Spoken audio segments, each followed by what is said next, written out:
bienvenue. Donc, ce groupe, en quelques mots, on peut dire que c'est un groupe qui travaille autour de la valorisation des ressources locales, en partant de l'exemple de l'épargne, de la finance.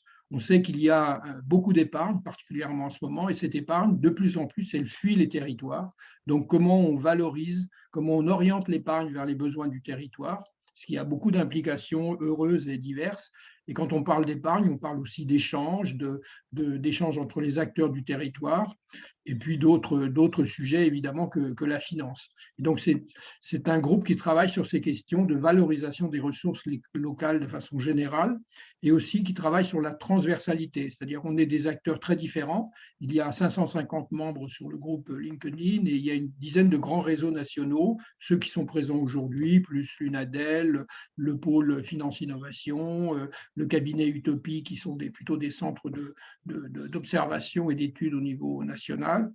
Et donc, on travaille de manière souple, on n'a pas de structure juridique commune, mais en transversalité autour de ce thème de la valorisation des ressources locales pour les territoires, puisque les territoires, c'est vraiment la dimension qui monte dans l'animation, le traitement des défis économiques, environnementaux, etc.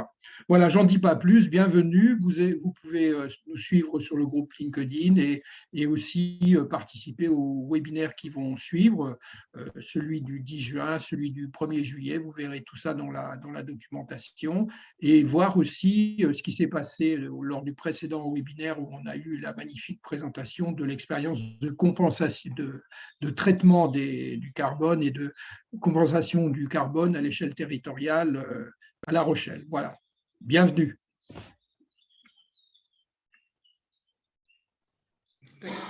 Merci beaucoup André. Donc je me présente, Benjamin Bréhin, je suis le délégué général de France Angels, qui est la Fédération nationale des business angels, et j'aurai cette lourde tâche d'être monsieur loyal durant la séance. Séance qui se décomposera en trois parties, dont la thématique est la valorisation de l'épargne locale et comment vous pouvez vous appuyer sur les acteurs existants implantés sur les territoires afin de pouvoir mobiliser l'épargne de vos citoyens, de vos habitants, et donc aussi permettre une forme de transition, mais aussi du développement économique et de l'emploi sur vos territoires. Donc trois parties. Une première partie que je présenterai sur l'aspect business angels, le fonctionnement, leur rôle et les bénéfices pour vous. Une deuxième partie sur le financement participatif. Donc pareil, la mobilisation de l'épargne citoyen au sein des territoires, avec deux sous-parties. Une présentation par Florence de Financement Participatif France, que je laisserai se présenter tout à l'heure, pour présenter la finance participative dans sa globalité. Et une deuxième partie, une étude toute fraîchement sortie hier. Du coup, donc, vous avez la primeur d'une première présentation avec une introduction du coup de Françoise de l'AFL, pardon, Agence France Locale, et la synthèse de cette étude sortie hier par Annelise Dutoit de l'AFL également, et de l'Institut national des études territoriales. Et on aura également un grand témoin qui nous a fait le plaisir de faire cette introduction de séance, donc André Jaunet, qui est expert en fait en finance locale et en animation territoriale. Et puis une grosse part d'échanges questions-réponses, sachant que bien entendu, on a prévu des échanges questions-réponses juste après chaque partie. Donc n'hésitez pas à aller, comme vous l'a présenté Mickaël, dans la partie discussion. Vu qu'on n'est pas nombreux, on pourra même se permettre de se faire des échanges oraux. Du coup, n'hésitez pas à lever la main ou à inscrire vos questions dans le fil de discussion. Voilà. Sans plus attendre, moi, je vais vous présenter la première partie sur l'aspect Business Angels. Tac. Hop. Je vais y arriver. Voilà. Donc du coup, en fait, cet atelier aussi fait suite à une séance plénière qu'on a organisée en mars sur différentes thématiques, et donc on a décidé de décupler ces thématiques sous forme de workshop, d'atelier, d'approfondissement. Et donc c'est tout l'objet de cette séance de ce matin, et donc du coup sur la valorisation de l'épargne. Comme j'avais pu le présenter notamment en mars, effectivement, du coup, la crise Covid, les différents confinements, l'arrêt de l'activité, une grosse partie de l'activité économique, a engrangé énormément en fait, d'épargne des particuliers sur les différents livrets d'épargne, que ce soit livret A, assurance vie, etc. Et ne serait-ce qu'en 2021, c'est 187 milliards d'euros d'épargne supplémentaire vis-à-vis de ce qui était mis en place, de l'épargne qui était mobilisée de manière habituelle par les ménages 2009, 2019, 2018, etc. C'est quelque chose d'assez impressionnant et je pense qu'il y a un enjeu pour nous tous afin de voir comment on peut essayer de flécher une partie de cette épargne vers, j'ai envie de dire, de l'épargne productive et donc en fait de l'investissement productif sur nos territoires pour justement redynamiser ces territoires et notre économie. J'aime bien toujours présenter un petit peu, on parle de financement, on parle d'acteurs, qui intervient à quel moment, à quel stade de développement des entreprises, sur quel niveau aussi d'engagement financier, et à savoir aussi que tous ces acteurs sont interconnectés, puisque nous travaillons tous ensemble dans cette fameuse chaîne de financement, et qui dit chaîne dit maillon. Donc vous avez toute une multitude d'aides en amont, soit les différents concours que vous pouvez mettre aussi au niveau de au sein de vos collectivités. Également, vous avez en plus de ça tout ce qui est partie structure d'accompagnement, les incubateurs, les différents prêts d'honneur qui sont également sur votre territoire, comme tel que Finance l'ADI, Initiative France, Réseau Entreprendre et autres. On avait aussi par la suite, en parallèle des business angels, tout ce qui est financement participatif. Je ne m'étendrai pas sur le sujet puisque Florence et Annelise en parlent largement mieux que moi et une partie leur est dédiée juste après. Vous avez également les business angels, dont je reviendrai justement, c'est l'objet de mon intervention. L'amorçage, donc avec des fonds d'amorçage qui sont régionaux pour la plupart du temps. Donc, c'est aussi un moyen de pouvoir financer les pré-développements de ces entreprises. Et puis après, le capital risque, etc. Je ne m'étendrai pas sur le sujet. On est vraiment là pour voir comment on peut soutenir des projets à une échelle territoriale et surtout au niveau de leur lancement. Alors, qui sont les business angels? Donc, avant tout, en fait, sont des particuliers, des personnes physiques, plutôt des gens qui sont issus du monde de l'entreprise initialement. Alors, effectivement, le son est haché. Je vais essayer de parler plus doucement. Effectivement, je suis dans le Perche et aussi, c'est une problématique territoriale d'avoir une bonne connexion Internet pour pouvoir bien travailler.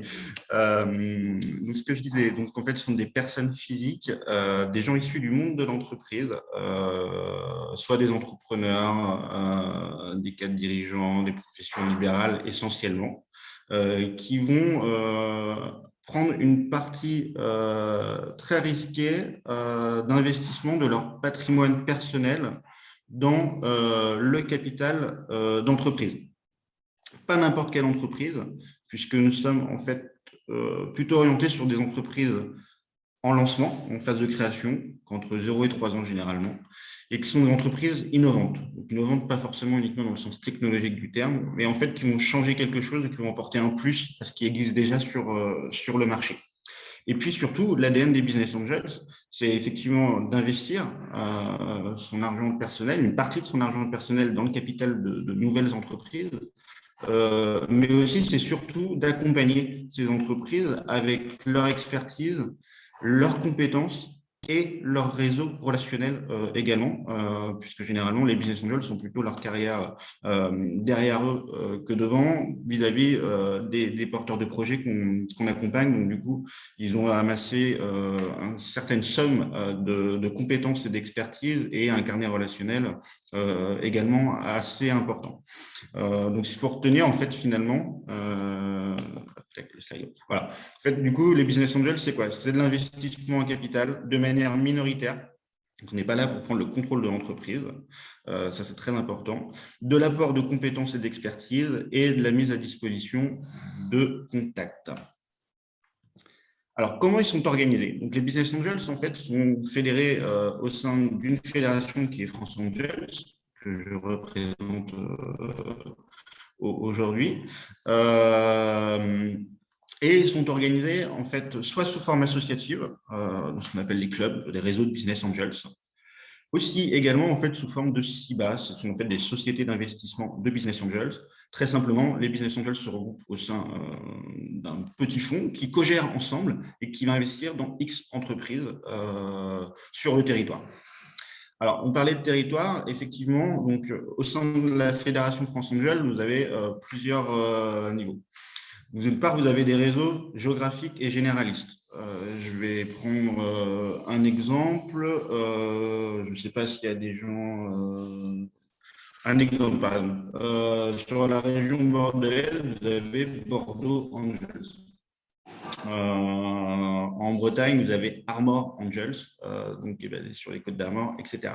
Donc là, vous avez en fait, grosso modo, je vous montrerai une carte de France juste après, pour voir un petit peu où ils sont implantés. Nous sommes implantés sur l'ensemble du territoire national et pas uniquement l'Hexagone, puisque les dom-toms sont également inclus.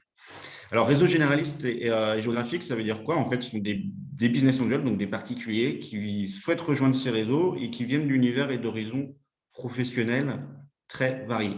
Donc, du coup, ils sont capables d'appréhender tout type de projet et tout type de secteur également. Et leur objectif commun, c'est de participer à la dynamique, au développement économique et à l'innovation, ainsi qu'à la création d'emplois, évidemment, de leur territoire. Après, nous avons en fait des réseaux qui sont plutôt nationaux, si vous voyez vers le bas, qui sont des réseaux avec des antennes territoriales, évidemment, qui sont des réseaux affinitaires. Alors, affinitaires, en fait, on va retrouver dedans des réseaux d'anciens d'école, ingénieurs, commerce, université. Et nationaux, pourquoi? Parce que du coup, côté corporatisme, ils veulent rejoindre ce groupe, mais ils habitent sur l'ensemble du territoire, donc ils font les relais entre leurs camarades. Nous avons également le réseau Femmes Business Angels, qui a des antennes, qui est en train de développer des antennes sur l'ensemble du territoire. Et donc, du coup, qui est un réseau constitué uniquement de femmes investisseuses, accompagnatrices, mais qui investissent évidemment dans des dossiers aussi bien portés par des hommes que par des femmes. Enfin, nous avons des réseaux sectoriels et thématiques. Réseau sectoriel, je vais vous donner un exemple, Angel Santé, donc un réseau dont les membres ont fait toute partie de leur carrière dans le secteur de la santé, aussi large soit-il. Nous avons également Fort Invest, donc, qui est dédié à la valorisation de la filière bois. Nous avons une petite dizaine de secteurs comme celui-ci, et puis des réseaux thématiques. Alors, les réseaux thématiques sont des réseaux qui sont plus transverses que les réseaux sectoriels qui peuvent être un peu plus verticaux.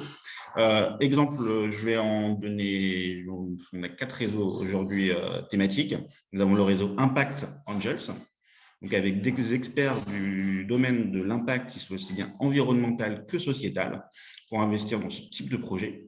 Nous avons également Mare Angels dédié à l'économie maritime, auquel on va retrouver énormément de secteurs comme la santé, le développement durable, l'industrie, le digital, etc. Et la food, enfin, donc l'agroalimentaire.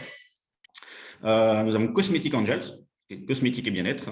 Et puis, le petit dernier, c'est Défense Angel, donc tout ce qui est problématique de souveraineté, de défense et autres. Tous ces réseaux-là travaillent ensemble et en co-investissement. Donc, il n'est pas rare d'avoir un dossier qui soit financé par des réseaux géographiques, par des réseaux sectoriels thématiques et des réseaux affinitaires. Afin de pouvoir coordonner tout ce petit monde-là, nous avons créé ce qu'on appelle les coordinations régionales. Donc, du coup, c'est fait également pour l'animation régionale de ces business angels, favoriser leur interconnexion, favoriser leur relation avec les collectivités régionales, départementales et territoriales, et également favoriser les échanges et les co-investissements entre ces derniers.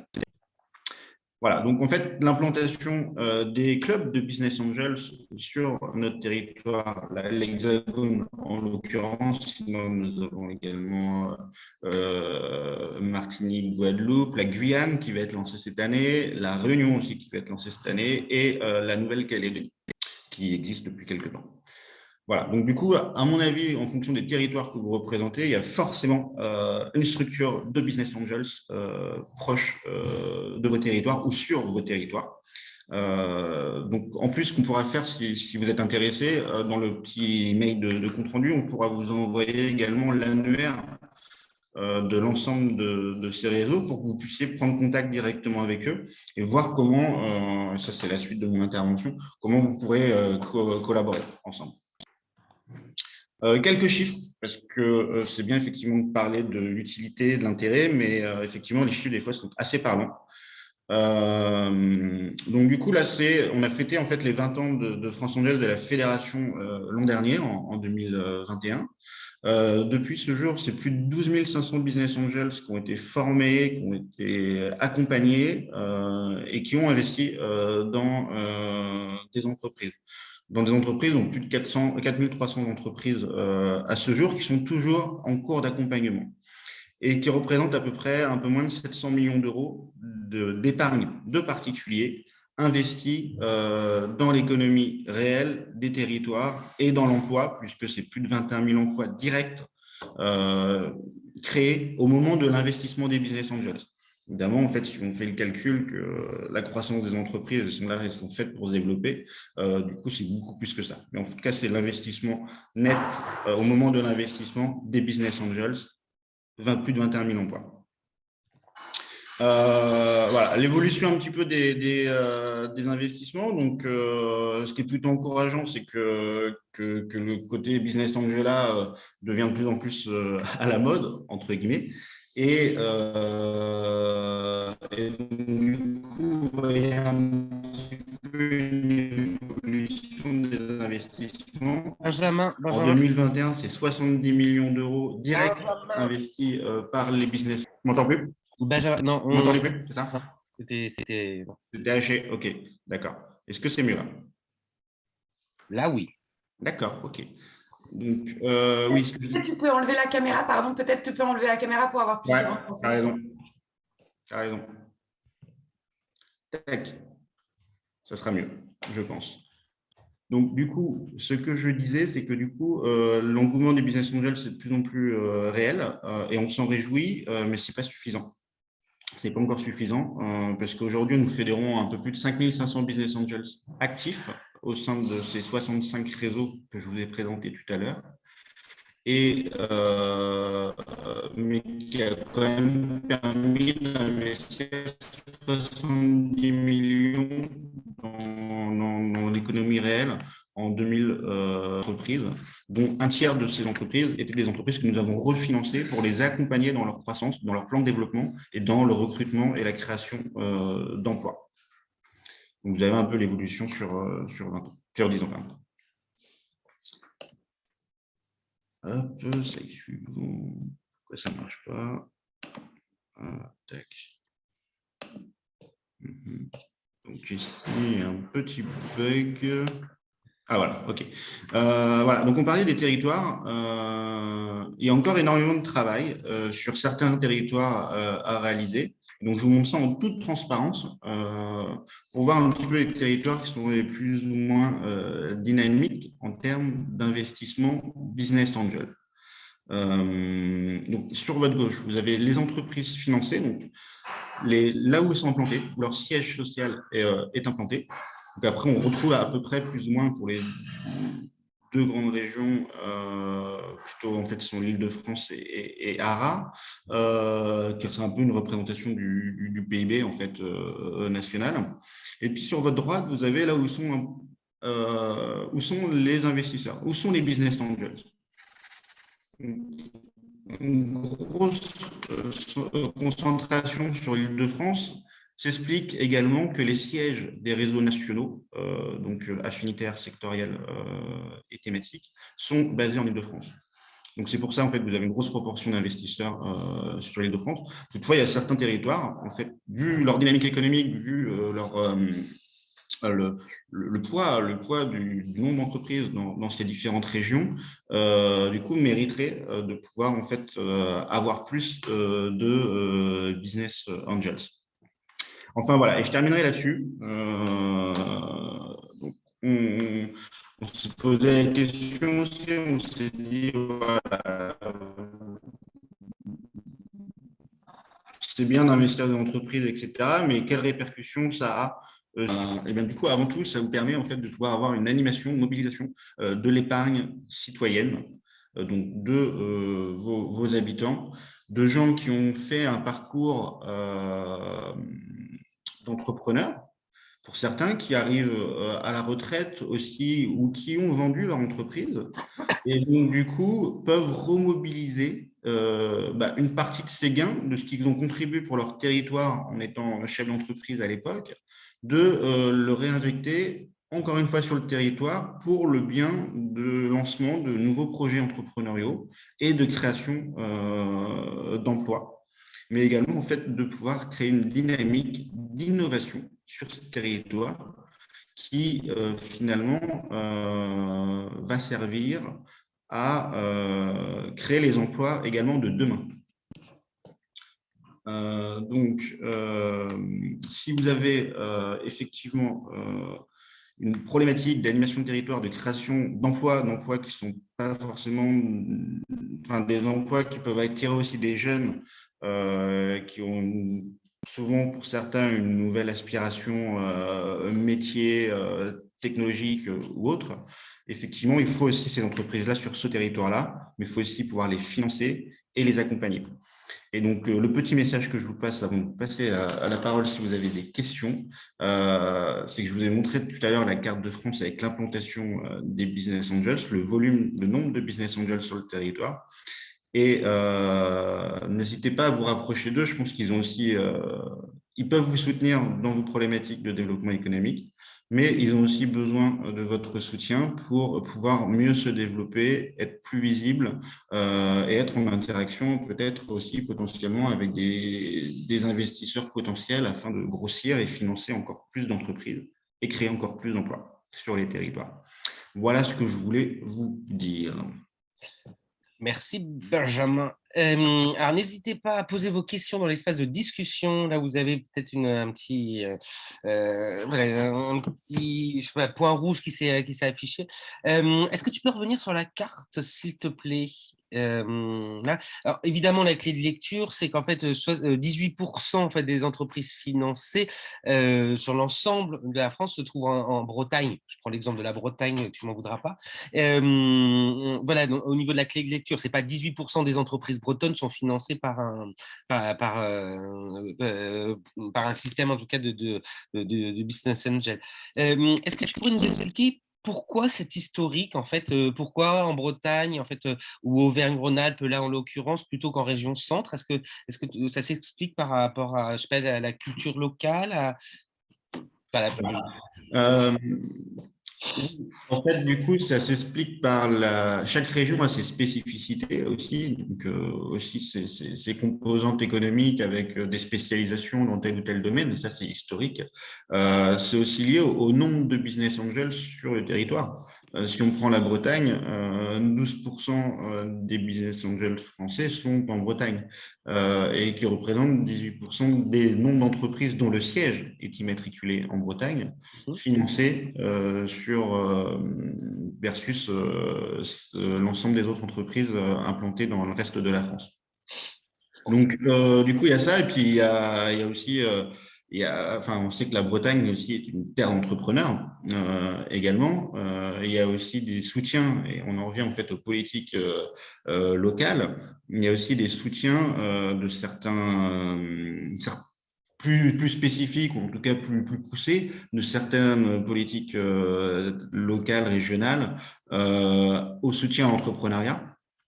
Et donc, par exemple, je prends un autre exemple, si on parle du Limousin, terre d'entrepreneurs, industriels, donc il y a des business angels très actifs sur ce territoire-là, mais qui manquent beaucoup de projets à financer. Et donc, du coup, ils vont dans les différents salons aux quatre coins de la France pour présenter ce qu'ils font et leur dire, si vous voulez, vous venez vous implanter chez nous et nous, on va vous financer. C'est aussi un autre exemple. D'accord, effectivement.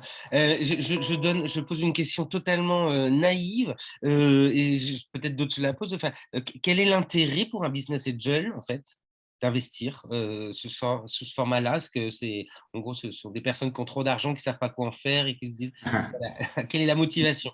Et après, il y avait une question sur les modalités d'intervention. Ouais, je l'ai sous les yeux. Voilà, pardon, Before Invest. Du coup, alors, pour répondre à ta question, d'une part, c'est un investissement très risqué. Donc, du coup, on dit aux gens, votre patrimoine liquide disponible, ne mettez pas plus de 5-10% dans cette activité, premièrement. Deuxièmement, leur motivation. Leur motivation, c'est d'abord des gens qui sont issus du monde entrepreneurial à la base. Et donc, du coup, qui ont cette culture, et quand ils se retrouvent à avoir un peu plus de temps et à avoir accumulé un certain patrimoine grâce à leur activité, et bien du coup, vont le réinvestir, soit pour participer à une aventure entrepreneuriale par procuration, mais surtout pour le besoin et le souhait de retransmettre ce que la société leur a apporté à un moment dans leur activité vers de nouveaux entrepreneurs. Et puis, l'objectif, c'est effectivement de la création d'emplois et il ne faut pas se cacher non plus, ce n'est pas de la philanthropie. Lorsqu'on parie sur une entreprise, sur une équipe qui porte le projet, l'objectif, c'est aussi de pouvoir gagner tous ensemble, c'est-à-dire la faire croître le plus rapidement possible, nous de sortir au bout de 5 à 7 années d'accompagnement et en espérant à minima récupérer notre mise et si possible faire une petite plus-value. L'autre question était sur les modalités d'intervention de Fort Invest. Fort Invest est un réseau national qui est accompagné par la Fédération française des propriétaires forestiers, qui ont à peu près 80 membres aujourd'hui de tête et qui interviennent en fait sur des projets de valorisation dans tout ce qui est le domaine de la filière. C'est vraiment un réseau filière bois et qui peuvent intervenir sur aussi bien de la reprise d'entreprise aussi, c'est un des rares réseaux qui le fait, que sur des projets innovants de valorisation de la filière bois, que ça passe par de la transformation ou des scieries avec des composantes innovantes ou autres. Mais le mieux, le plus simple, c'est de se rapprocher d'eux, d'aller sur leur site internet. Il y a les coordonnées et notamment d'Éric Topan qui en est l'animateur. Quel est le niveau minimal d'investissement?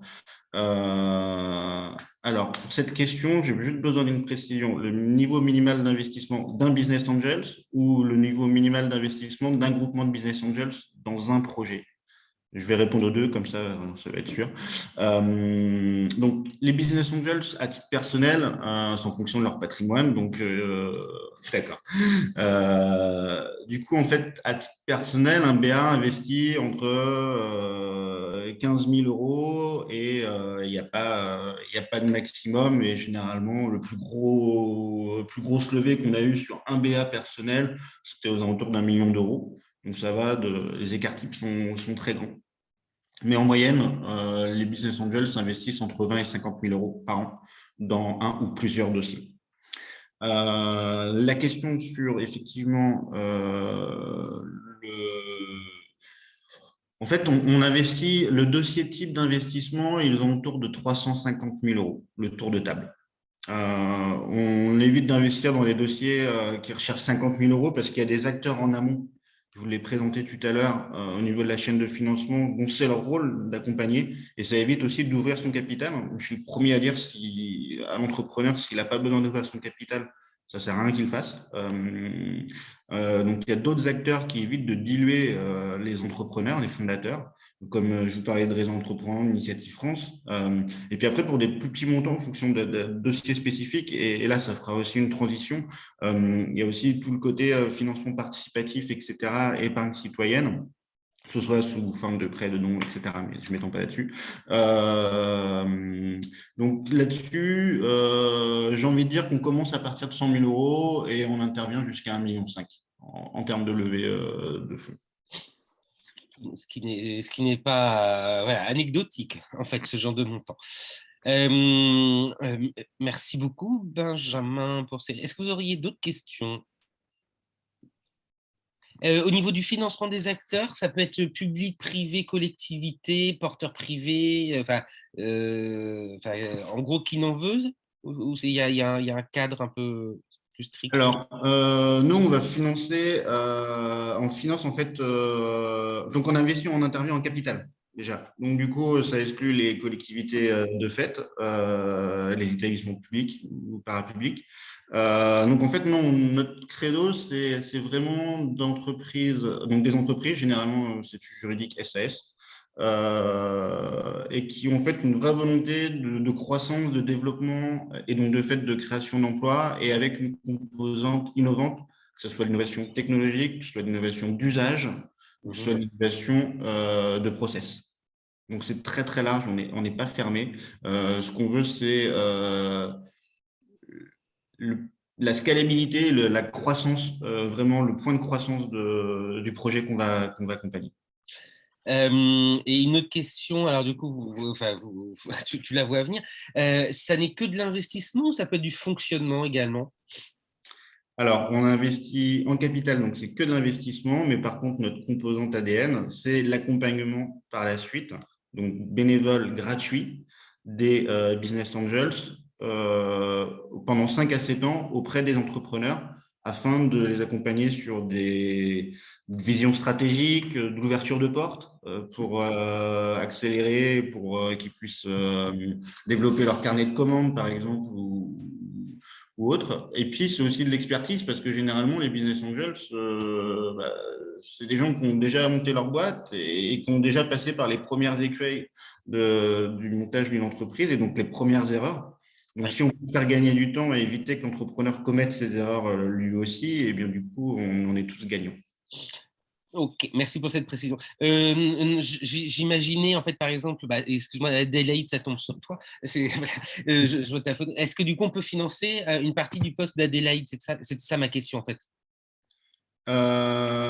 En gros, Oui, c'est possible. oui, c'est possible. Oui, c'est possible. En fait, on peut. En fait, ce qu'on fait, c'est que nous, on va financer en fait des besoins en fonds de roulement des entreprises. Après, à quoi ça va servir? Du coup, c'est du cas par cas. Tout est fonction de ce que la spécificité de l'entreprise, son positionnement, ce dont elle a besoin également. Par contre, quand on parlait de profil d'entreprise, on va avoir du mal à financer, par exemple, l'artisan local qui voudrait se lancer dans une activité quelconque soit-elle. C'est sans jugement de valeur, loin de là. Mais en fait, on est vraiment sur quelque chose qui va pouvoir créer pas mal d'emplois, qui va être décuplé son activité et qui va s'étendre sur le territoire, voire même en dehors des frontières nationales. Et je n'ai plus de questions. Je ne sais pas s'il y a d'autres questions, sachant qu'on aura un temps d'échange questions-réponses, donc vous avez peut-être eu beaucoup d'informations d'un seul coup. Le temps, effectivement, que ça mûrisse et que vous les dirigiez, pardon. Du coup, on a prévu une dernière partie avec échange questions-réponses sur tous les sujets qui vous seront présentés, donc n'hésitez pas à les noter de côté et puis on y reviendra si vous avez des questions. Alors, du coup, je vais arrêter mon partage d'écran. Je pense que ça ira mieux. Du coup, maintenant, en tout cas, merci à vous. Donc, on passera en fait à la deuxième sujet, en fait, qui est la finance participative. J'ai un peu effleuré le sujet tout à l'heure pour montrer la complémentarité avec les business angels. Et du coup, je passe la parole à Florence. Alors, oui, Florence, juste à dire qu'en fait, il y a une instabilité sur l'ordinateur de Françoise après, donc que vous le sachiez tous les deux, Florence et Benjamin. D'accord, si elle ne répond pas, on ne s'étonne pas. Ok, je vais vous partager mon écran. Voilà.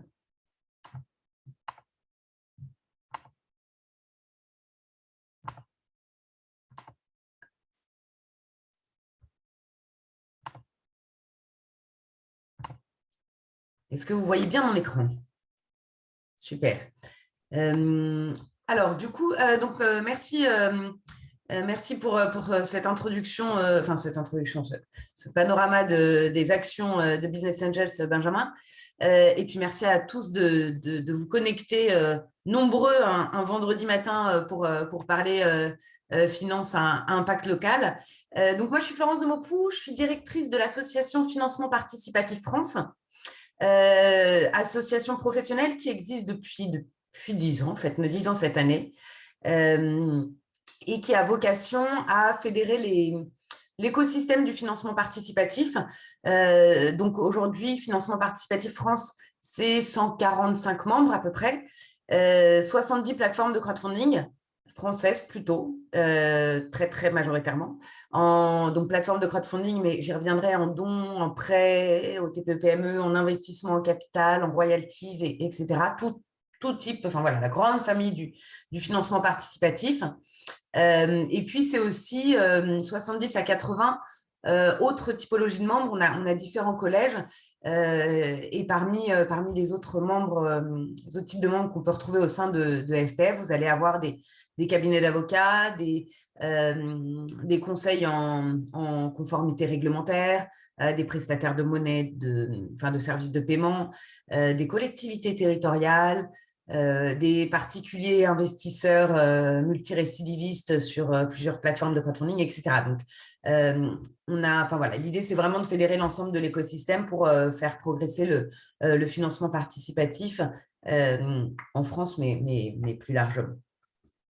Et donc, Financement Participatif France, juste en quelques mots, donc on mène des actions de lobbying, ça a l'air d'être un méchant mot, mais tous les acteurs font du lobbying pour tout type de cause.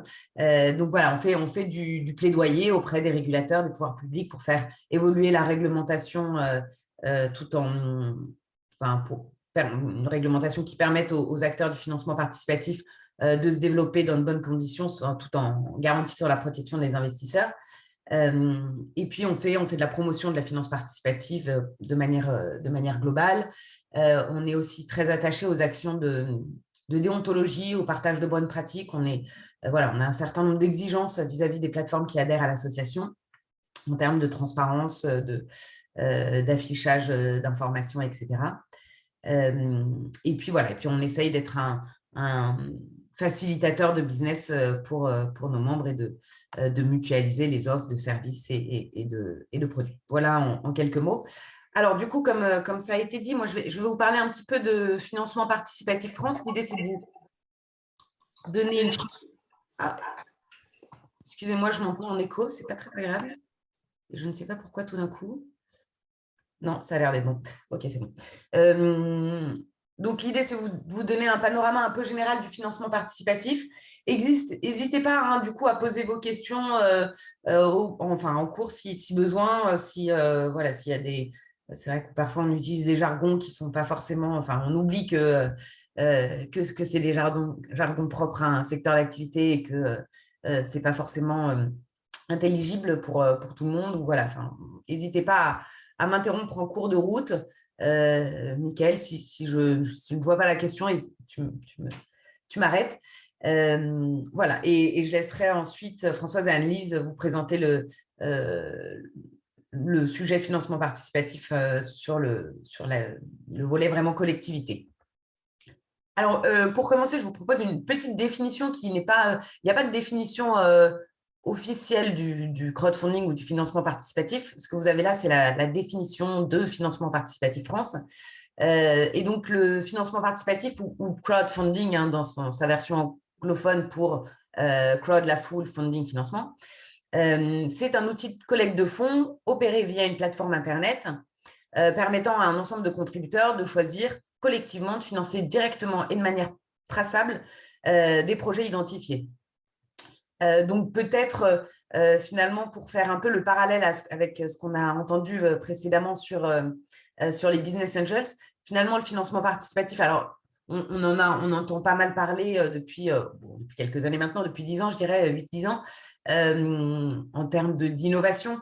L'innovation derrière le financement participatif, c'est surtout, c'est beaucoup la plateforme Internet, en fait, qui permet de digitaliser le financement, parce qu'on l'a vu, les business angels financent de manière directe et traçable des projets identifiés. L'intérêt du financement participatif, c'est d'élargir peut-être un peu le cercle des investisseurs. Donc, on est moins… Enfin, voilà, un investisseur en Bretagne peut investir dans un projet en Pays de la Loire. Enfin, Pays de la Loire, ce n'est pas bien loin, on va aller plus loin en PACA, mais parce que l'accès à Internet permet finalement de s'abroger des distances. Et puis, l'intérêt aussi du financement participatif, c'est que ça permet aussi d'être, entre guillemets, business angels avec des petits montants. Donc, on peut investir sur des plateformes à partir de petits tickets. Mais j'y reviendrai un peu en détail. Voilà, simplement pour dire que on n'a pas, les plateformes de crowdfunding n'ont pas inventé le financement participatif. Finalement, elles se sont juste appuyées sur des outils digitaux pour le faciliter. Alors, voilà, on distingue dans la grande famille du crowdfunding, on distingue 3 grandes typologies de financement. Donc, vous avez le don, le prêt et l'investissement. Vous avez des plateformes qui proposent à des particuliers de faire un don à un projet via la plateforme. Ça peut être un don sans récompense. Généralement, dans ce cas-là, on est plutôt sur du don à des associations. Et s'il n'y a pas de contrepartie au don, il y a quand même souvent la possibilité pour l'association, si elle est éligible, d'émettre un reçu fiscal. Vous avez du don avec récompense. Donc là, l'idée, c'est que le porteur de projet, il trouve quelques petits cadeaux à offrir en fait aux contributeurs en échange de son don. Donc, ça peut être des contributions symboliques, de l'ordre de la reconnaissance, des petits cadeaux type un verre, une tasse avec le logo de l'association ou de l'entreprise que vous financez, une visite de la ferme dans laquelle vous allez faire un don. Voilà, ça peut être des contributions très diverses. Et puis, ça peut aussi être de la prévente. Là, le don est un peu moins symbolique, puisque derrière, c'est un entrepreneur, hein, une entreprise ou un entrepreneur qui va vouloir faire appel au financement participatif pour lancer un produit ou un service. Et donc, il fait appel au financement participatif parce que ça lui permet de fédérer autour de lui une communauté, de tester en fait le produit ou le service qu'il souhaite lancer, de savoir s'il y a une appétence et s'il y a potentiellement des gens qui sont prêts à pré-acheter le produit ou le service qu'il va proposer sur le marché. Donc voilà, on n'est pas tellement sur du don parce que là, le particulier qui vient sur la plateforme, il va être un peu déçu s'il ne reçoit pas sa contrepartie parce que potentiellement, il va donner 100 € au porteur de projet pour recevoir une paire de chaussures équitables fabriquées made in France. Donc, on appelle ça du don, mais finalement, le particulier sur la plateforme vient plutôt préacheter le produit ou le service qui est proposé. Donc, voilà un peu pour le don. Et pour donner une idée, un ordre de grandeur, le montant moyen collecté en 2021 sur les plateformes de crowdfunding en dons avec contrepartie ou prévente, on est à peu près de l'ordre de 8 000 €. Sachant que la fourchette peut être très, très large en fait, entre des associations qui ont une toute petite association qui a un petit besoin très précis et qui va solliciter 1 000 € et un entrepreneur qui veut lancer un nouveau produit et qui a besoin de commercialiser X unités de son produit pour que ça vaille le coup et qui va aller chercher plutôt 50 000 € en dons avec contrepartie ou prévente. Donc voilà, la fourchette est assez large, mais en moyenne, on est sur de l'ordre de 8 000 € sur le don avec contrepartie ou prévente. Ensuite, donc, vous avez le prêt. Donc là, vous allez avoir du prêt rémunéré ou du prêt non rémunéré. Il n'y a pas beaucoup de plateformes qui font du prêt non rémunéré, à vrai dire, mais on est plus sur du prêt rémunéré. Du mini-bon, je ne vais pas m'étendre sur le mini-bon parce qu'en novembre prochain, il aura disparu. Mais ce qu'il faut retenir du mini-bon, c'est que c'est très assimilable à du prêt rémunéré. Ça fonctionne exactement pareil pour le porteur de projet ou ou le prêteur, c'est simplement pas la même réglementation pour les plateformes qui proposent du mini-bon. Et puis, vous avez aussi l'emprunt obligataire, pareil, assez assimilable à du prêt rémunéré pour le particulier qui vient prêter, le prêteur ou l'entreprise. Donc là, sur le prêt, on est souvent… on peut faire du prêt rémunéré à des TPE, PME pour leur permettre de combler un besoin de trésorerie. On est sur des montants moyens. En prêt rémunéré, on est sur un montant moyen de collecte de l'ordre de 175 000 euros. Voilà, donc c'est ce qui est en moyenne collecté en prêt rémunéré sur les plateformes de crowdfunding. Et puis, enfin, vous avez l'investissement. Donc, soit l'investissement en capital, comme un business angel, en fait, vous entrez, vous devenez actionnaire d'une entreprise. Et donc, vous pouvez devenir actionnaire. Alors, sur certaines plateformes, vous pouvez devenir actionnaire d'une entreprise à partir de 50 euros. Donc, c'est vraiment, enfin voilà, l'objectif, c'est vraiment de démocratiser l'investissement et de permettre finalement aux clients d'une entreprise ou à une communauté de devenir actionnaire de cette entreprise. Et puis, vous avez quelques plateformes qui proposent de l'investissement en royalties. Donc là, c'est une redevance sur le chiffre d'affaires qui va être proposée par l'entreprise, un pourcentage du chiffre d'affaires prévisionnel, enfin futur. Et par contre, l'entreprise ne dilue pas son capital il n'y a pas d'actionnaire. Le particulier qui a investi en royalties n'a aucune voix au chapitre dans cette entreprise. Voilà un peu pour présenter rapidement les trois types de financement. Je serais évidemment… je ne sais pas si déjà à ce stade, vous avez des questions. Sinon, n'hésitez pas.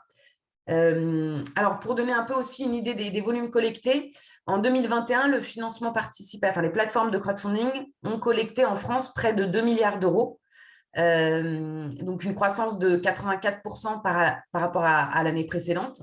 Donc, on voit, et puis vous voyez sur le schéma, vous avez l'évolution des collectes en financement participatif, tout type de financement participatif, donc prêt investissement, depuis 2015. Donc, vous voyez qu'il y a quand même une très forte croissance du crowdfunding en France. C'est près, voilà, depuis 2015, c'est près de 5 milliards d'euros collectés via les plateformes de crowdfunding pour financer des projets qui soient associatifs, entrepreneuriaux, etc. Alors, à savoir quand même, à noter quand même qu'en 2021, et c'est la tendance quand même depuis quelques années, le financement participatif de l'immobilier prend beaucoup de place. Parmi les quasi 2 milliards d'euros, il y a quasi 1 milliard d'euros qui concernent le financement de la promotion immobilière. Donc, c'est quand même une tendance forte dans l'univers du financement participatif. Le financement de projets de promotion immobilière ou de marchand de biens fonctionne très bien. D'une part parce qu'en fait, les promoteurs immobiliers, quand ils doivent développer un programme, ils se financent à 50% auprès de la banque et puis à 50% via leurs fonds propres. Donc, faire appel au crowdfunding, ça leur permet d'éviter de piocher dans leurs fonds propres et de pouvoir comme ça utiliser leurs fonds pour aller développer d'autres programmes en parallèle. Donc, c'est assez intéressant comme type de financement pour les promoteurs. Et puis pour les particuliers, c'est des taux d'intérêt qui sont très attractifs. Les projets de promotion immobilier sont financés en emprunt obligataire pour beaucoup, quasi exclusivement.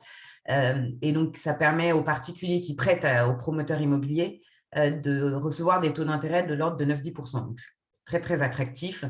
Et pour l'instant, les taux de défaut sont encore très faibles. On touche du bois, mais donc voilà, ça explique simplement pour expliquer parmi ces volumes la répartition. Le deuxième secteur financé en crowdfunding après l'immobilier, c'est les énergies renouvelables.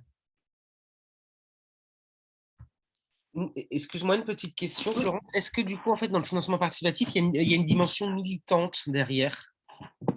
Il y a de tout, ça dépend. Je ne suis pas sûre qu'il y ait une forte dimension militante pour les investisseurs qui vont prêter à des projets de promotion immobilière ou de marchand de biens. Il y a plutôt une démarche financière d'aller diversifier son portefeuille Et puis, c'est du financement à court terme. Donc, voilà, ça leur permet de placer sur 24-36 mois une petite partie de leur épargne avec alors à risque, hein, ça reste, le financement participatif reste risqué, mais voilà, ça leur permet quand même d'aller, enfin, voilà, d'être dans une démarche financière.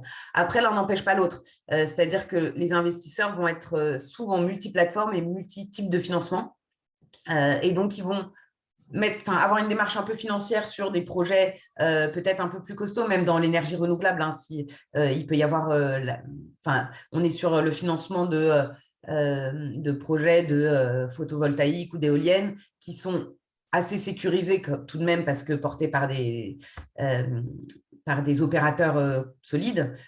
Donc, c'est à la fois placer son épargne sur un projet qui va être rentable. Alors, on n'est pas sur les mêmes taux d'intérêt dans les énergies renouvelables que dans la promotion immobilière. On va être plutôt de l'ordre de 4-5%, mais néanmoins, ça reste intéressant, tout en contribuant au développement des énergies renouvelables en France. Donc, on peut avoir un peu des profils multiples. Après, vous avez aussi des investisseurs qui vont investir dans les startups pour mettre leur épargne dans des projets de l'économie réelle, pour aider des entreprises à se développer ou parfois à survivre. Hein. Et donc voilà, on a vraiment, en fait, on en a un peu pour tous les goûts. Et donc là, vous voyez les typologies de structures qui sont financées via le financement participatif. Donc, vous avez près de 50 000 structures de l'économie sociale et solidaire qui ont été financées, enfin, qui ont fait appel au crowdfunding en 2021. Donc, vous avez aussi des particuliers qui font appel au financement participatif. Près de 7 000 TPE, enfin plus de 7 000 TPE, PME. Donc, les opérateurs, on en a parlé, ils ne sont pas nombreux, mais les collectes sont importantes, hein, ce qui explique qu'il y a un delta entre le nombre de porteurs de projets sur une typologie et les volumes qui sont collectés. 4 500 startups et vous avez 120 collectivités territoriales. C'est la première fois sur le baromètre qu'on a publié cette année qu'on a détaché les collectivités du autre. Et donc, c'est bien la preuve qu'en fait, c'est une typologie de structure qui commence à regarder de plus en plus près le financement participatif. Mais je n'en dis pas plus. Alors, je ne vais pas trop vous bassiner je vais essayer de ne pas trop vous bassiner avec l'aspect réglementaire, mais c'est important et en tant qu'association professionnelle qui se bat un peu sur ces sujets-là, je peux difficilement passer à côté.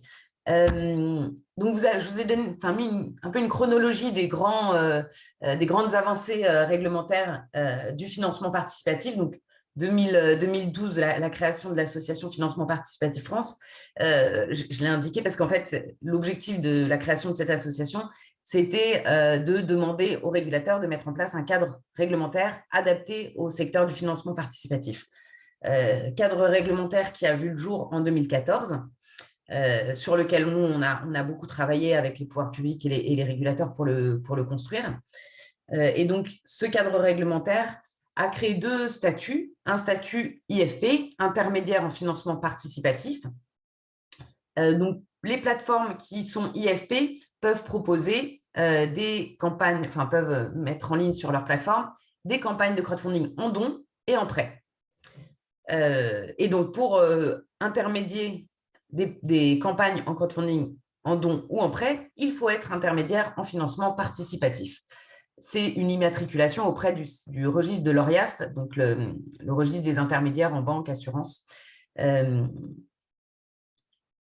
Et donc ensuite, deuxième statut réglementaire qui a été instauré, c'est le CIP, conseiller en investissement participatif. Là, c'est un statut qui est plus exigeant que le statut de CIP. Il permet aux plateformes de proposer des projets sur leur site en crowdfunding en capital ou en obligataire, en titre participatif aussi, et en mini-bon, mais le mini-bon va... voilà. C'est là où il y a... J'avais évoqué une différence de cadre réglementaire. Le prêt rémunéré est sous statut IFP et le CIP, le mini-bon est sous statut CIP. Mais voilà, vous avez 2 statuts, IFP, CIP. En gros, IFP, prêt oui, prêt et don, et CIP, titre financier.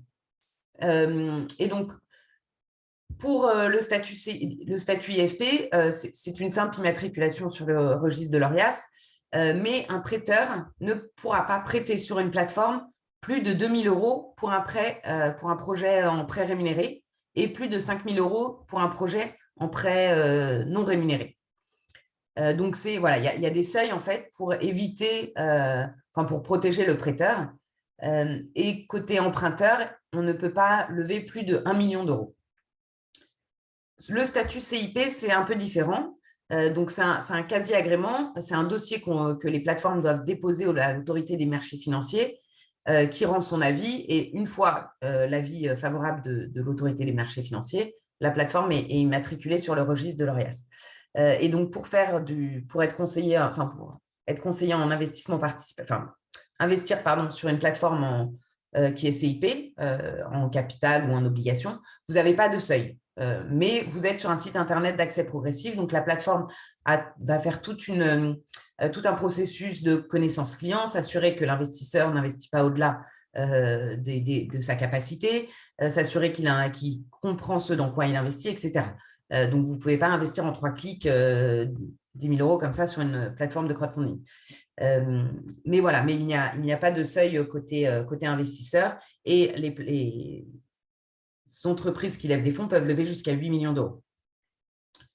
Voilà, ça c'est le cadre réglementaire aujourd'hui, sachant qu'en 2015, on a permis, le financement participatif a été ouvert aux collectivités territoriales, donc ça c'était quand même une belle avancée,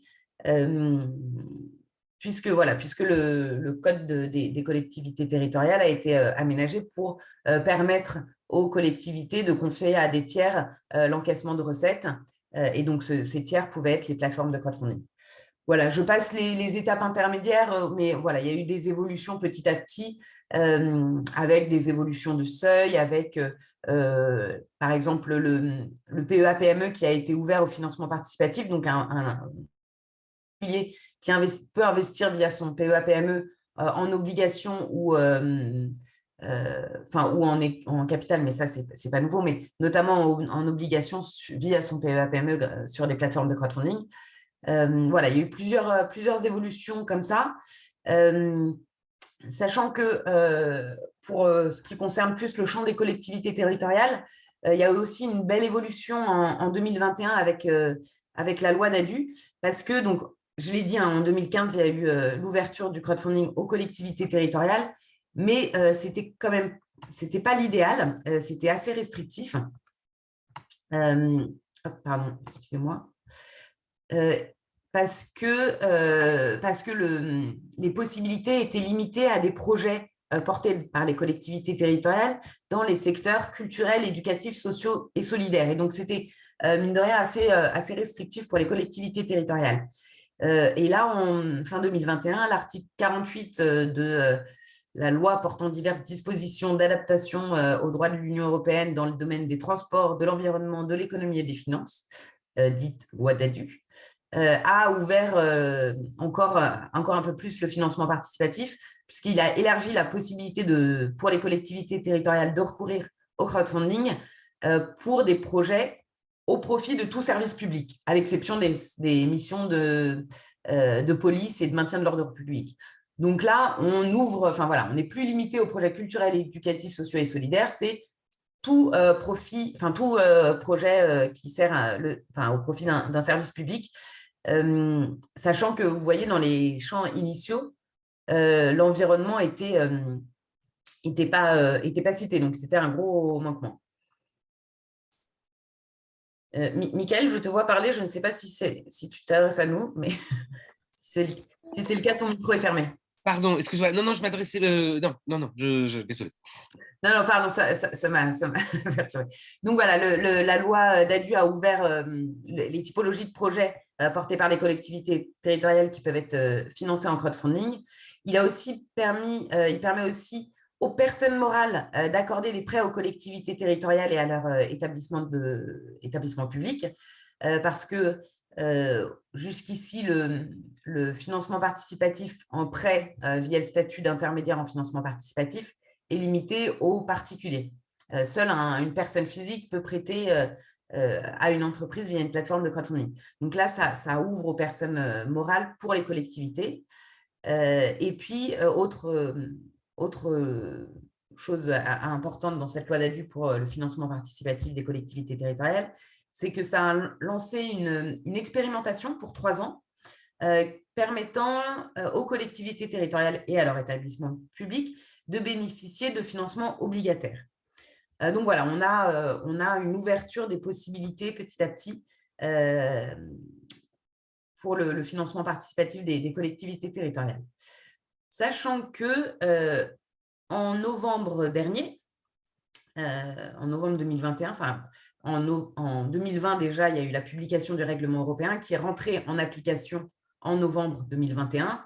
Et donc, ce règlement européen va venir un peu chambouler un peu l'univers du financement participatif, puisque les plateformes de crowdfunding qui ont aujourd'hui les 2 statuts dont j'ai parlé vont devoir changer de statut réglementaire si elles font du prêt rémunéré et de l'investissement dans les titres financiers, et aller chercher ce nouveau statut européen de prestataire de services de financement participatif, PSFP.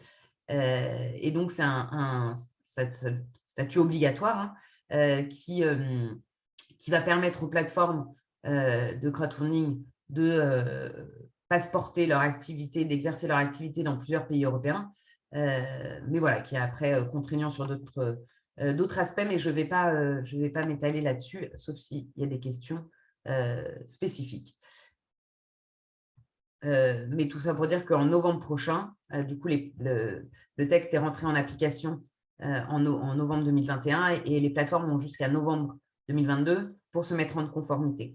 Donc finalement, tout ce que je viens de dire sur les statuts réglementaires sera obsolète en novembre prochain, puisque les plateformes qui feront du prêt rémunéré ne devront plus être IFP, mais PSFP, prestataire de services de financement participatif, et toutes les plateformes qui font des titres financiers, capital, obligations, devront aussi être PSFP, et le statut de conseiller en investissement participatif n'existera plus. Voilà, ça rend les choses pas simples, c'est une période pas simple pour expliquer le financement participatif, en tout cas sous un aspect réglementaire en ce moment. Mais voilà, vous savez tout. Et donc, pour les collectivités territoriales, donc vous pouvez, comme on l'a dit, vous financer, les collectivités peuvent faire appel aux dons, évidemment, avec ou sans contrepartie, sur certains projets, a priori, émettre aussi des reçus fiscaux. En prêt, donc, dans la limite, évidemment, alors on n'est pas sur les mêmes taux d'intérêt que ceux que j'ai évoqués pour l'immobilier ou les énergies renouvelables, évidemment, on est au-dessous du seuil, du taux d'usure. Et vous avez la possibilité, donc via cette expérimentation, de faire des émissions d'obligations à destination de vos citoyens. Voilà, simplement pour vous donner quelques outils avant de passer la main. Aujourd'hui, il y a à peu près 160 plateformes qui sont immatriculées. Alors, ça varie un peu, donc le chiffre date pas d'hier, mais 160 plateformes de crowdfunding qui sont immatriculées sur le registre de l'ORIAS ou le registre des agents financiers pour certaines plateformes qui ont un statut plus exigeant de prestataires de services d'investissement, mais elles ne sont que 2. Donc voilà, vous avez beaucoup de plateformes de crowdfunding françaises. Il y en a 70 qui sont adhérentes à Financement Participatif France.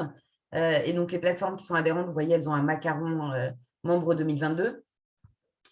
Et vous avez sur le site, alors, j'imagine qu'on pourra vous partager les slides, mais en tout cas, donc, je vous ai mis un lien cliquable sur 70 plateformes adhérentes à FPF, et c'est un lien qui mène vers la liste des plateformes adhérentes, et vous avez notamment une cartographie des plateformes de crowdfunding adhérentes à l'association, qu'il faut que je mette à jour, mais qu'on met à jour plus ou moins régulièrement, et qui sont catégorisées selon est-ce qu'elles font du don, du prêt ou de l'investissement, est-ce qu'elles sont est-ce que ce sont des plateformes généralistes ou est-ce qu'elles sont sur un secteur d'activité spécifique, l'agriculture, l'économie sociale et solidaire, l'immobilier, le développement durable, etc.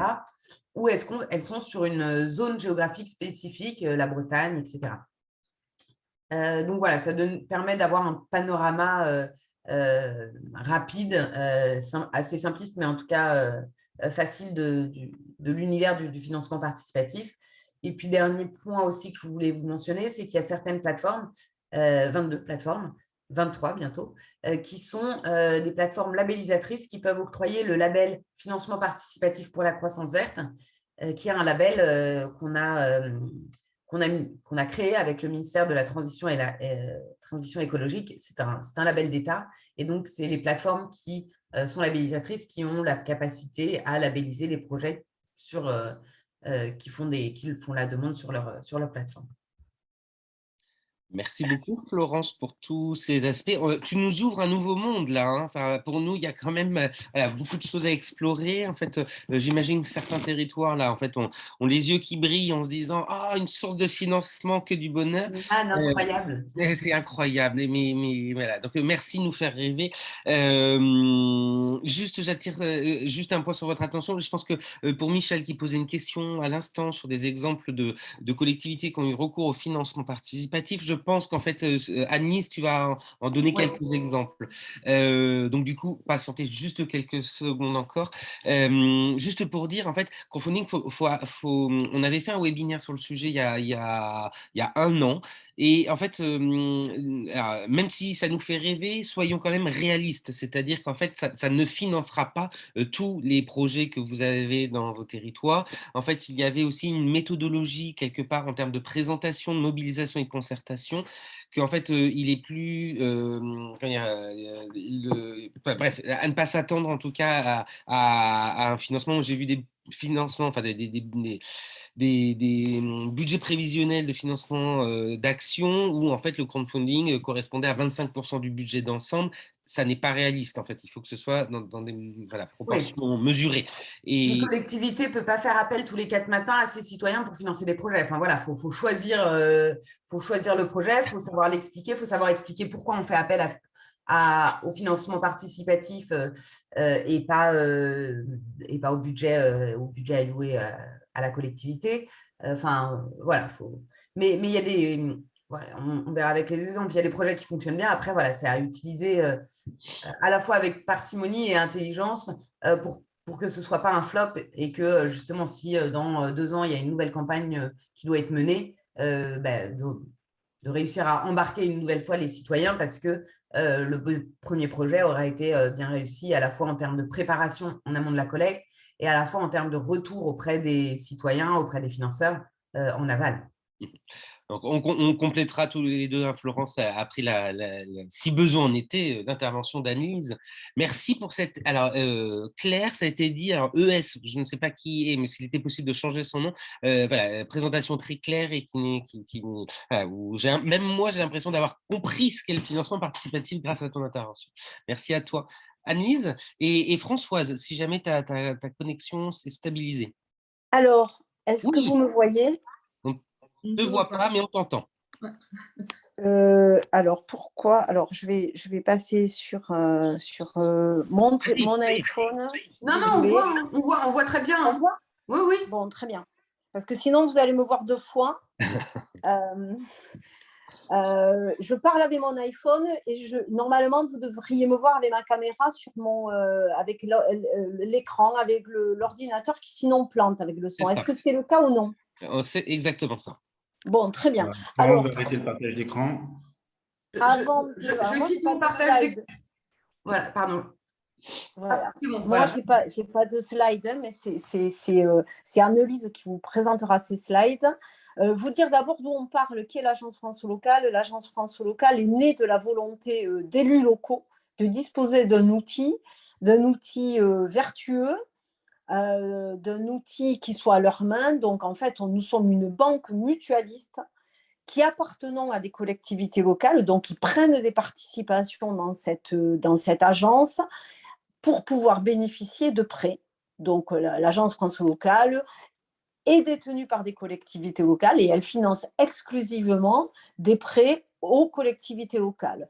Pourquoi nous nous sommes intéressés à ces questions de financement de transition écologique? Parce que c'est de là où nous parlons, parce que nos élus sont conscients des enjeux que cela représente. Nous avons une trajectoire RSE très forte et depuis les années 2020, on a accéléré cette trajectoire-là et on a un partenariat. Alors, je sais qu'il y a des gens du CNFPT qui sont autour, qui participent au webinaire. Donc, on a noué un partenariat particulier avec l'INET, qui était déjà, on dispense déjà des formations autour des questions de financement de transition écologique. Il y a une première étude qui est sortie, qui a été menée en 2020-2021, avec des élèves administrateurs sur les questions de financement de la transition écologique, avec les leviers, les freins.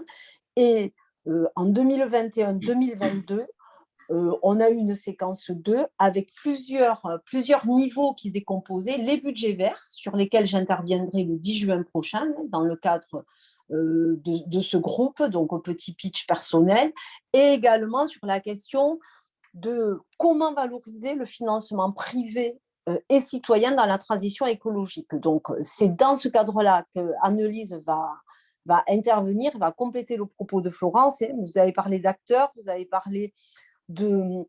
Florence disait que la majorité du financement participatif venait financer des énergies renouvelables. Donc, vous aurez ce focus également dans l'étude. Je pense que Michael mettra le lien un peu dans le webinaire de l'étude qui est sortie hier. Alors, vous en avez vraiment la primeur puisque on l'a mise en ligne hier et vous l'aurez tout à l'heure. Voilà pour ma part. Je pense que je cède la parole à Anne-Lise en la remerciant vraiment de s'être libérée puisqu'elle est en stage, elle démarre un stage professionnel. Donc, merci à elle et je coupe mon micro. Merci Françoise. Du coup, j'essaie de faire avancer mon écran. Oui, très bien. Donc, merci à vous. Alors, je ne reprendrai pas en fait tout ce qui est contenu dans l'étude, puisque une partie reprendrait les propos qui ont été développés par Florence. Je vais juste en fait faire une illustration de ce que pourrait donner le financement participatif pour des collectivités territoriales. Alors, le financement participatif, on l'a vu, c'est un secteur qui est en plein essor, mais les collectivités territoriales commencent en fait seulement vraiment à s'en emparer, puisqu'avec le baromètre du financement participatif, on a vu il y a eu 120 projets qui ont été portés en 2021 par des collectivités, mais sur l'ensemble des projets de financement participatif en France, ça ne représente que 0,1% encore. Alors, les collectivités territoriales qui interviennent dans le financement participatif, elles peuvent le faire directement, c'est-à-dire directement la collectivité qui va être la porteuse de projet, mais on a aussi le cas de collectivités territoriales qui, en fait, interviennent indirectement, je dirais, puisqu'elles sont en fait au capital de SEM, de sociétés d'économie mixte, parce qu'elles sont membres de syndicats d'énergie qui vont porter des projets de financement participatif. Ce qui fait que dans l'étude qu'on a réalisée avec l'AFL, on s'intéresse aux deux cas de figure, c'est-à-dire portés directement par une collectivité ou via une SEM, par exemple. Alors, les collectivités qui s'emparent du financement participatif, elles l'ont fait depuis c'est-à-dire de plus longue date par le biais du don, qui est actuellement en fait la forme la plus répandue pour les collectivités. Je vous ai mis un exemple tout à gauche, c'est une collecte actuellement en cours sur la plateforme Collecticity. Alors, la plateforme Collecticity pour les collectivités territoriales actuellement porte surtout des projets sous forme de dons. Alors là, c'est une petite ville dans l'Aveyron qui veut sauver sa piscine municipale, mais le don, en fait, est bien répandu plutôt pour des projets culturels. Par exemple, la rénovation des orgues, de peintures, de fresques, de fontaines. Le don est une forme très répandue, c'est-à-dire pour l'aspect culturel. Dans l'étude qu'on a portée, on s'est intéressé surtout au sujet de transition énergétique et aux formes un peu plus particulières qu'a développé Florence, que sont les prêts, les obligations ou la prise de participation. Alors, par exemple, l'exemple du milieu, c'est sous forme de prêt. Alors, c'est la plateforme Lumo. Et là, c'est une participation, en fait, indirecte de collectivités, puisqu'elles interviennent via Sergis, qui est en fait un syndicat d'énergie dans la Vienne. Ou l'exemple le plus à droite, c'était une commune qui a été pionnière en la matière, Luxerode, environ 250 habitants dans l'Aude, qui a porté un projet de parc photovoltaïque citoyen. Et alors, dans ce cas de figure, la collectivité, en fait, a mis en place une ESS et les actionnaires, en fait, sont tous les citoyens, habitants, qui ont investi dans le projet.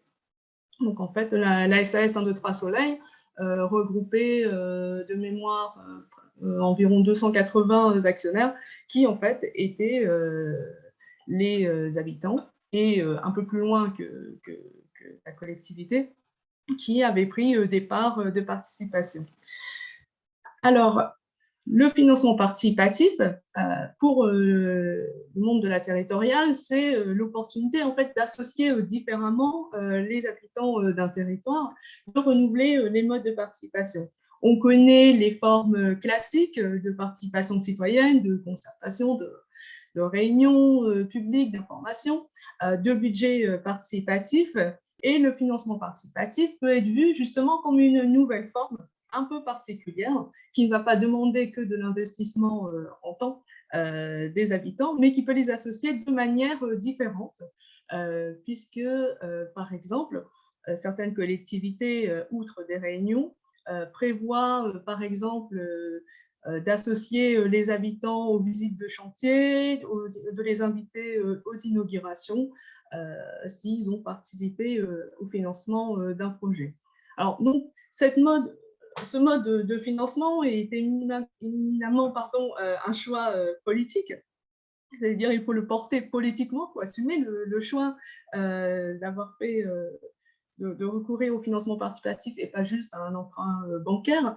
C'est un choix politique, notamment puisqu'il demande également un investissement de la part des élus, un investissement qui prend la forme de réunions publiques pour informer les habitants d'un territoire de l'ouverture d'une collecte, qui prend la forme d'une communication répétée autour d'un projet.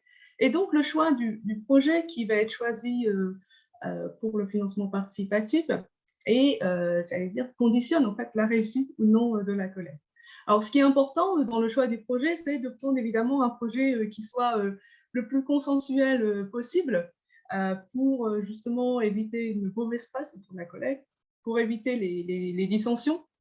Et un des critères d'un bon projet, c'est non seulement un projet consensuel, mais c'est aussi un projet qui se raconte bien, un récit ou une mise en storytelling, entre guillemets, du projet qui passe assez simplement. Par exemple, si je prends l'illustration que j'ai utilisée là, qui est sur la plateforme Landosphère, qui est assez récente, qui est le réseau de chaleur qui est porté par la métropole du Havre. Il s'agit en fait de l'extension du réseau de chaleur pour pouvoir fournir l'étendre à 25 000 logements supplémentaires. Donc, ça se résume assez simplement, ça se quantifie assez simplement. Et donc, c'est ce qui va en fait faciliter tout l'aspect communication autour d'un projet. Et comme le projet est particulièrement mis en valeur par la campagne de communication autour de la collecte, et donc important, j'allais dire, pour les élus locaux qui font ce choix, que le sujet ne soit pas justement l'occasion de conflits entre les habitants. Par exemple, j'avais pu interroger une plateforme qui disait refuser certains projets en fait, qui faisaient pas l'objet de consensus, puisque comme la collectivité rémunère, par exemple sous forme de prêts ou d'obligations, les investisseurs, il pourrait y avoir la suspicion en fait, que la collectivité cherche à acheter une partie des habitants. C'est évidemment une très mauvaise presse, non seulement au financement participatif, mais aussi au projet et au choix de ce mode de financement. Et donc, pour synthétiser ce qu'il disait dans cette étude, C'est-à-dire qu'on est aujourd'hui à une sorte de carrefour, c'est-à-dire soit les collectivités vont vraiment s'emparer du financement participatif, ou soit ça va rester quelque chose encore d'anecdotique comme aujourd'hui. Alors, c'est évidemment un outil de mobilisation citoyenne renouvelée, comment intéresser différemment les habitants à leur territoire, comment les intéresser différemment aux projets que porte leur collectivité. C'est une nouvelle forme d'intervention politique, puisque on met en visibilité certains projets en particulier. On renouvelle, j'allais dire, les instants de participation des habitants, les instants de mise en valeur et éventuellement d'application d'un programme politique, et pas seulement au moment des échéances électorales. Et on a une opportunité aujourd'hui avec la loi d'ADU du 8 octobre 2021 qui a élargi les champs de financement possibles, puisqu'aujourd'hui, tout service public peut être financé, à l'exception des missions de police et des maintiens de l'ordre. Alors, tout n'est pas encore aussi limpide aujourd'hui, il reste des défis. Tout d'abord, la rémunération des citoyens qui acceptent de recourir au financement participatif. Alors, c'est là où c'est important, en fait, la distinction entre un projet qui est porté directement par une collectivité ou indirectement via une société d'économie mixte. C'est-à-dire que si le projet est porté par une collectivité, elle est soumise au taux d'usure. Le taux d'usure est aujourd'hui, au deuxième trimestre 2022, à 1,76%, c'est-à-dire qu'une collectivité ne va pas pouvoir rémunérer ses investisseurs au-delà de ce taux. Je vous ai mis ici pour illustration, c'est un projet qui a été porté en Haute-Vienne, c'est l'illustration qui est tout à gauche, c'est un cabinet médical où le taux en fait est à 1,2%, donc pour rester sous le taux d'usure, ce qui fait que quand le livret A est à 1%, la différence de rémunération pour les investisseurs n'est pas très importante. Dans le cas de SAM, justement, il est possible de s'affranchir de ce taux d'usure et donc de proposer des taux de rémunération à 4 ou 5% qui sont nettement plus attractifs que le taux d'usure actuellement. Mais le contre-argument, c'est justement, en prêtant votre collectivité, vous donnez un sens à votre épargne. Un autre défi à relever, c'est la connaissance du financement participatif, tant du côté des collectivités, alors des élus locaux peuvent s'y intéresser, mais peuvent attendre d'avoir une expérience réussie dans les territoires à côté du leur avant de se lancer, ne pas forcément prendre directement le risque, mais aussi la connaissance du côté des investisseurs. Aujourd'hui, les produits d'épargne les plus courants, ce sont des livrets A, des assurances-vie. Ce n'est pas forcément placer son épargne dans du financement participatif en direction de sa collectivité. Et enfin, le dernier frein, en fait, ça peut être de diversifier ce qu'on appelle la sociologie des prêteurs. Pour les collègues qui ne sont pas limités géographiquement, comme par exemple, ça a été le cas pour Blanche, l'exemple qui est à gauche, qui est en Haute-Vienne, qui est une commune de 513 habitants, précisément, si je me souviens bien. En fait, parmi les 114 investisseurs, il y a eu 52% d'investisseurs locaux. Originaires du département de la Haute-Vienne, c'est-à-dire que 48 autres % venaient de toute autre région, et principalement de la région Île-de-France. Pour les collègues qui ne sont pas limités géographiquement, et dans le cas où les rémunérations sont de 4-5% portées par des SEM, bien souvent, la majorité des investisseurs en fait, provient justement de cette polarisation Île-de-France. Donc, ça rejoint un peu la carte qu'on voyait des business engines.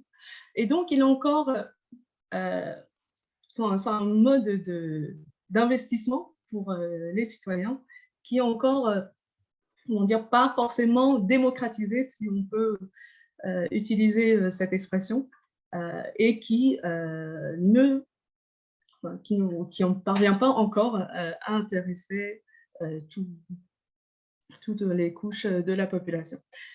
Voilà, je m'arrête là pour la présentation. Donc, vous aurez probablement en lien l'étude dans sa version exhaustive. Et donc, on se tient à votre disposition si vous avez des questions. Merci Anne-Lise. Il y avait une question. Frédéric, si tu veux prendre la parole, voilà, que ce soit plus vivant. Es-tu parmi... Oui. Frédéric, Pays de Saverne.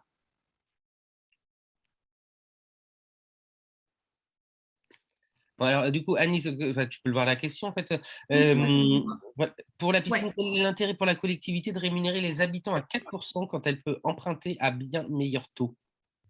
Alors, pour la piscine, c'est sous forme de don actuellement.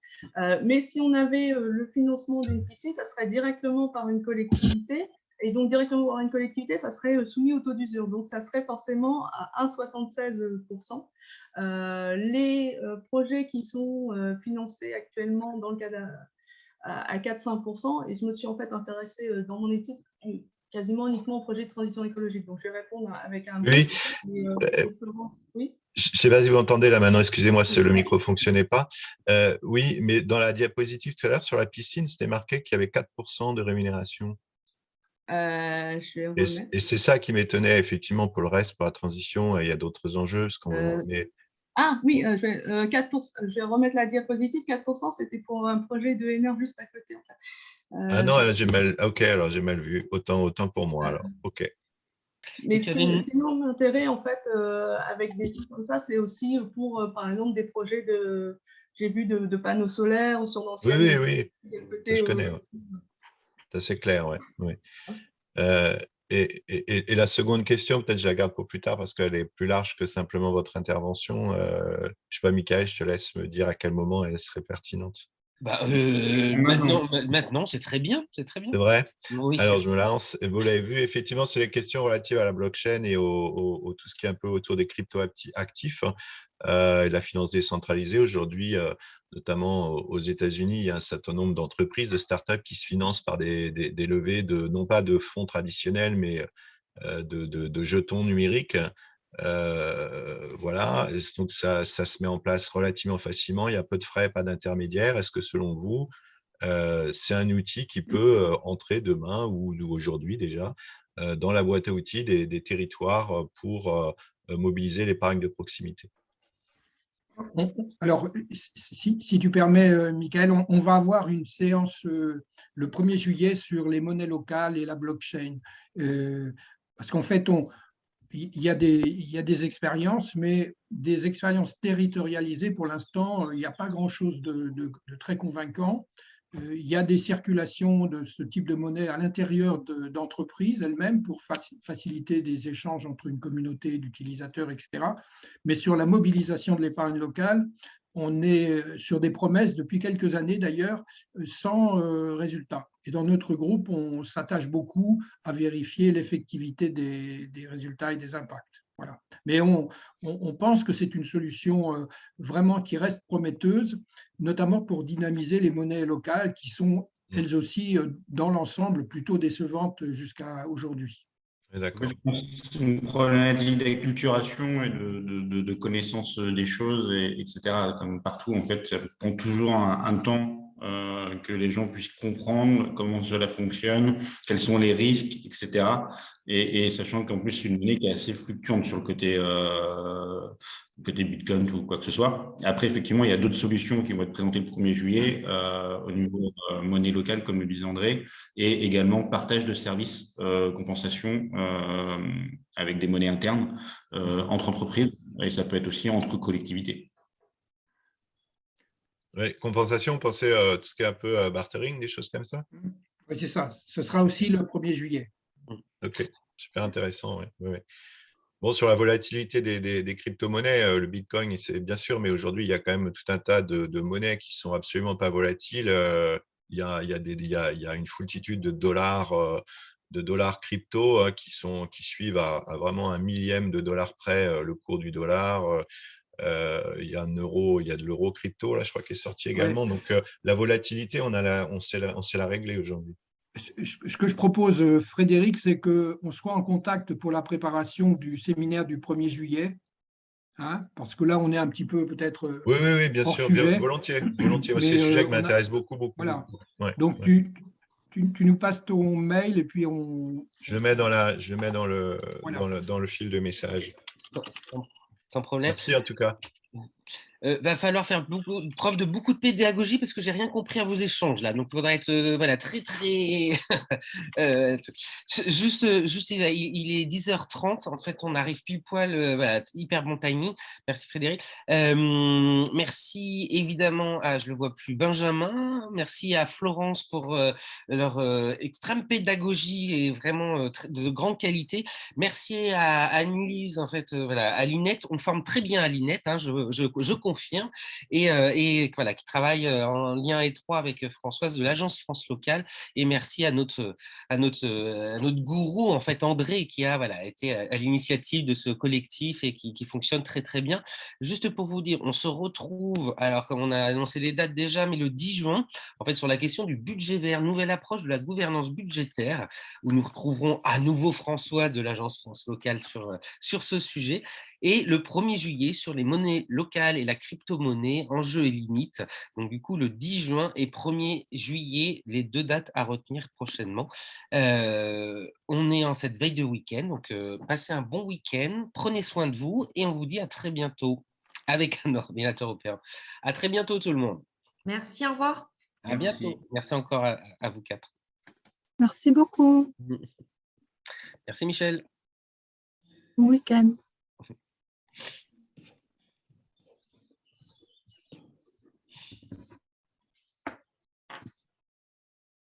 OK. Merci. Ciao, ciao. À bientôt. Ciao.